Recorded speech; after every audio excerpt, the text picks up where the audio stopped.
Centre की और भाजपा की फ्रस्ट्रेशन है कि उनको ये पता लग चुका है कि आने वाले जो चुनाव है उस पे वो जीत नहीं पाएंगे। हम तो हुकूमत तो बना नहीं पाएंगे, पर हम किसी ना किसी तरीके से डेमोक्रेसी को बहाल ना होने दे स्टेट में, अपना परचम ऊपर रखें।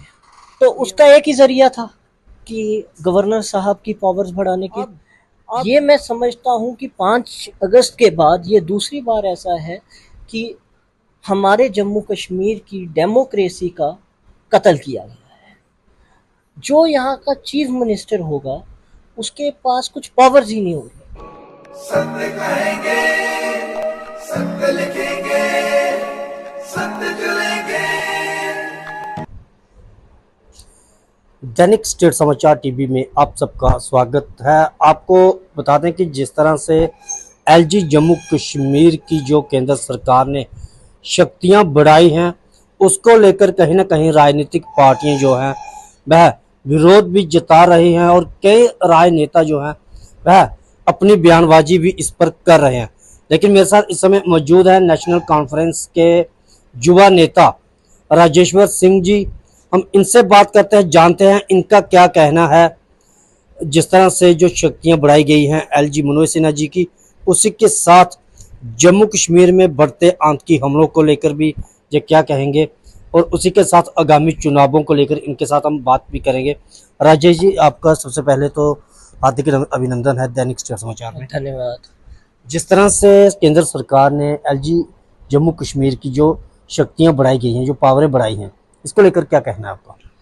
देखिए राजू जी, मैं आपको एक चीज़ बताऊं, जो ये अभी अभी कुछ दिनों पहले एक ऑर्डर आता है कि हमारे लेफ्टिनेंट गवर्नर साहब की पावर्स बढ़ा दी गई है। ये मैं समझता हूँ कि सेंटर की और भाजपा की फ्रस्ट्रेशन है कि उनको ये पता लग चुका है कि आने वाले जो चुनाव है उस पे वो जीत नहीं पाएंगे। तो कि हम हुकूमत तो बना नहीं पाएंगे, पर हम किसी ना किसी तरीके से डेमोक्रेसी को बहाल ना होने दे स्टेट में, अपना परचम ऊपर रखें, ये उनका मानना है। तो उसका एक ही जरिया था कि गवर्नर साहब की पावर्स बढ़ाने के। अब ये मैं समझता हूँ कि 5 अगस्त के बाद ये दूसरी बार ऐसा है कि हमारे जम्मू कश्मीर की डेमोक्रेसी का कत्ल किया गया है। जो यहाँ का चीफ मिनिस्टर होगा उसके पास कुछ पावर्स ही नहीं होगी, खाली वो स्टैम्प चीफ मिनिस्टर होगा। अब हम सियासत में, और अगर एक हुकूमत है वो एक मैनिफेस्टो देती है और उसके बाद वो पावर में आती है, तो जो वो बोले उस चीज़ को करने की उसके पास पावर तो होनी चाहिए, मैं ये समझता हूँ। और जो मेजर पावर्स है वो सेंटर ने घबराहट के मारे एलजी साहब को दे दी है, और कि ताकि अगर अगर क्या मैं बोलूँगा 101% आने वाली हुकूमत नेशनल कॉन्फ्रेंस की होगी, और उस हुकूमत पे ये खाली ये करना चाहते हैं कि चीफ मिनिस्टर के पास पावर्स ना हो ताकि वो अपना काम अच्छे से कर ना सके। ये एक तरफ बात करते हैं कि सब कुछ ठीक है, चुनाव होगा। हम कल परसों मैं प्रदेश अध्यक्ष साहब का भाजपा के इंटरव्यू सुन रहा था, जिसपे 50 पार का उन्होंने नारा दिया है। वैसे तो बोलने की बात है कि 400 पार भी हो गया, 50 पार भी होगा। देखिए, इस पे 3 चीज़ें हैं। सबसे बड़ी चीज़ ये है कि 50 पार अगर इनको पता है तो फिर ये घबराते नहीं, और मनोज सिन्हा साहब ने, हमारे जो माननीय लेफ्टिनेंट गवर्नर साहब है, उनकी पावर्स बढ़ाते नहीं। अगर बढ़ाई है तो इनको ये डर है, क्योंकि जहाँ तक सुनने में आ रहा है कि एक सर्वे करवाया गया, उस पे ये जो पुरानी 25 सीटों का दावा करते थे उससे भी बहुत नीचे चल गए हैं। उसी चीज़ को देखते हुए इन्होंने सोचा अब हमारे हाथ खड़े हो चुके हैं, हम कुछ नहीं कर सकते। यहाँ की बीजेपी की स्टेट लीडरशिप ने भी ये समझा। उसका नतीजा ये हुआ, इन्होंने जाके सेंटर पे ये बात रखी और सेंटर ने एलजी साहब की पावर्स बढ़ा दी। जैसे कि दिल्ली में एलजी साहब की पावर्स है उस लेवल की कर दी। एक तरफ ये बोलते थे स्टेट को वापस देंगे, मेरे को नहीं लगता जिस हिसाब से ये चल रहे हैं ये स्टेट को वापस देना चाहते हैं, इनके इंटेंशंस ही नहीं है। वो हमारे जम्मू कश्मीर के लोगों के साथ खिलवाड़ कर। लेकिन मैं आपसे एक चीज़ और जानना चाहता हूँ, जिस तरह से प्रधानमंत्री नरेंद्र जी मोदी जी तीसरी बार प्रधानमंत्री बनने के बाद कश्मीर के दौरे पर पहुंचे थे, तो कहीं ना कहीं उस समय उन्होंने कहा था कि जल्द जम्मू कश्मीर में चुनाव होंगे, और कहीं ना कहीं ऐसी बातें भी निकल कर आ रही हैं कि जल्द ही जो चुनावों की घोषणा भी हो सकती है, जल्द ही कोड ऑफ कंडक्ट भी लगाया जा सकता है। तो अगर चुनाव होते हैं तो नेशनल कॉन्फ्रेंस ने किस तरह की रणनीति बनाई है, खासकर जम्मू संभाग में अपनी? देखिए, पहले तो ये बात है कि सेंटर की करनी और कथनी में बहुत फर्क है। ये जो चुनाव की बातें हैं ये कई सालों से आप और हम सुन रहे हैं कि चुनाव अब होंगे तब होंगे। अभी तक मैं, जब तक चुनाव अनाउंस ना हो जाए, मैं इन पे यकीन नहीं रखता। डेमोक्रेसी को मारने का काम इन्होंने बहुत पहले से शुरू कर दिया है। डिक्टेटरशिप एक देश पे चल रही है। अब हम करते हैं, चलिए अगर चुनाव होते हैं, नेशनल कॉन्फ्रेंस की मैनिफेस्टो कमेटी बन चुकी है। नेशनल कॉन्फ्रेंस उस पर काम कर रही है, हमारे सीनियर लीडरशिप उस पर काम कर रही है। जो हम अपना मैनिफेस्टो बीच पे रखेंगे, लोगों के लिए मैनिफेस्टो होगा, लोगों पे थोपा नहीं जाएगा। बाकायदा उस मैनिफेस्टो के लिए एक हर एक लेवल से रिकमेंडेशन की क्या क्या ऐड करना चाहिए वो हो रहा है। बहुत जल्द ही उस कमेटी का फाइनल रिपोर्ट आएगी और हम चुनाव में उन मुद्दों को लेके, खासकर जो इन्होंने जम्मू विभाग और कश्मीर विभाग के लोगों के साथ एक उनके साथ कह सकते हैं हम, एक उनके ऊपर जो तानाशाही इन्होंने दिखाई, चाहे वो उनका डेमोक्रेटिक राइट छीन के दिखाई, चाहे वो जब राजपूत सभा और हमारी पूरी जम्मू कश्मीर के डोगरा टोल प्लाजा के लिए आए और उनके ऊपर एफआईआर्स लगवा के दिखाई। कई तरीकों से इन्होंने अपना प्रदर्शन किया है कि मेरे को तो ऐसा लगता है जो राइट टू, मैं बड़ा दुखी होकर ये बात कह रहा हूँ कि जो राइट टू स्पीच है वो भी आज के टाइम पे बहाल नहीं है। मेरे को ऐसा, यूं ही कोई कुछ बोलता है उस पर तुरंत एक्शन लिया जाता है। लेकिन कहीं ना कहीं अगर बात करें तो हाल ही में जो लोकसभा के चुनाव हुए हैं, तो उसमें जो नेशनल कॉन्फ्रेंस के वरिष्ठ नेता पूर्व मुख्यमंत्री जम्मू कश्मीर उमर अब्दुल्ला साहब को कहीं ना कहीं कश्मीर की जनता ने नकारा है। इसको लेकर के भी क्या कहना है आपको? देखिए, चुनाव हुआ, चुनाव होने के बाद रिजल्ट आए, हमने उस चीज़ को एक्सेप्ट किया कि हाँ, उमर साहब एक कदावर लीडर हैं।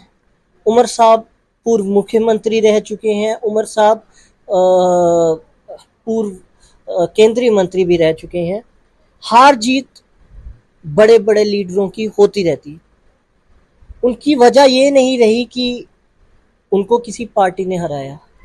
अगर वो कैंडिडेट आज बिहाइंड द बार्स या जेल के अंदर नहीं होता और इमोशनल सपोर्ट उसको नहीं मिलती, जो उनके सुपुत्र ने कहा कि मेरे वालिद साहब आज जेल में हैं, और ये कि लोगों को लगा शायद इस वजह से उनको सपोर्ट कर दें और वो छूट जाएं। एक सिंपैथी फैक्टर की वजह से उमर साहब हारे और इसके अलावा कुछ नहीं था। कि अगर आप कहें कि अगर उमर साहब, अगर रशीद साहब, हमारे जो माननीय सांसद हैं, उनको वो बाहर होते, इंजीनियर रशीद साहब, और चुनाव लड़ते और बाकी दल भी चुनाव लड़ते, तो मैं आपको खून से 100% लिख के कह सकता हूँ कि कभी भी उमर साहब हार नहीं सकते थे। ये एक सिंपैथी वेव चली और सिंपैथी वेव के चलते चलते ऐसा नतीजा आया। हमने उसको भी सराखों पे, जनता की इस फैसले को भी सराखों पे रखा। कहीं ना कहीं अगर बात की जाए तो जम्मू संभाग में जो आतंकी हमले बढ़े हैं, तो इसको लेकर नेशनल कॉन्फ्रेंस या फिर आप किस तरह से देखते हैं?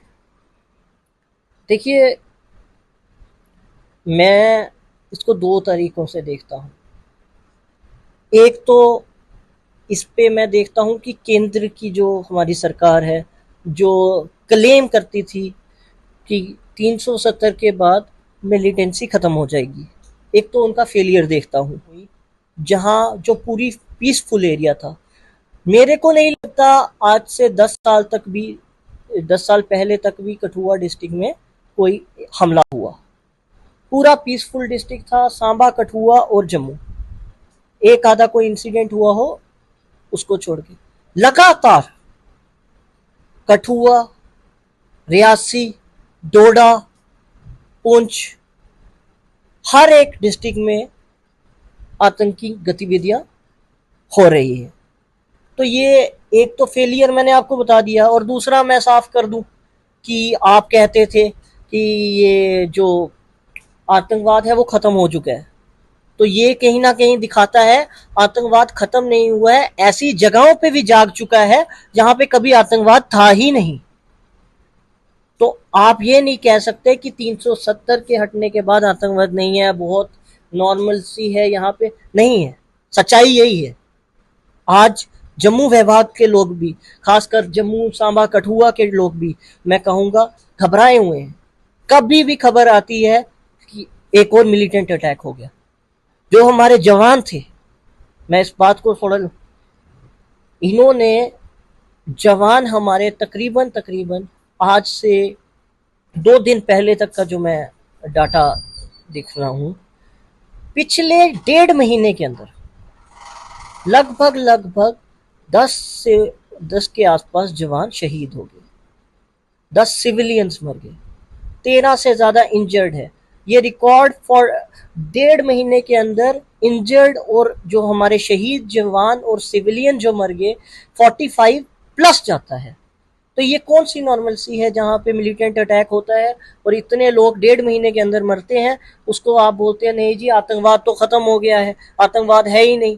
और जे थे नेशनल कॉन्फ्रेंस के युवा नेता राजेश्वर सिंह जी, इनसे हमारी बात हुई जिन मुद्दों को लेकर इन्होंने अपनी विचार भी रखे, और कहीं ना कहीं इनका कहना है कि जिस तरह से जो एलजी की शक्तियां बढ़ाई गई हैं, पावरें बढ़ाई गई हैं, उससे संविधान का गला जो घोटा गया है। और दूसरी तरफ इन्होंने चुनावों को लेकर भी साफ कहा है कि नेशनल कॉन्फ्रेंस रेडी है, अगर जल्द चुनाव होते हैं तो नेशनल कॉन्फ्रेंस उसमें अपनी सरकार जरूर बनाएगी।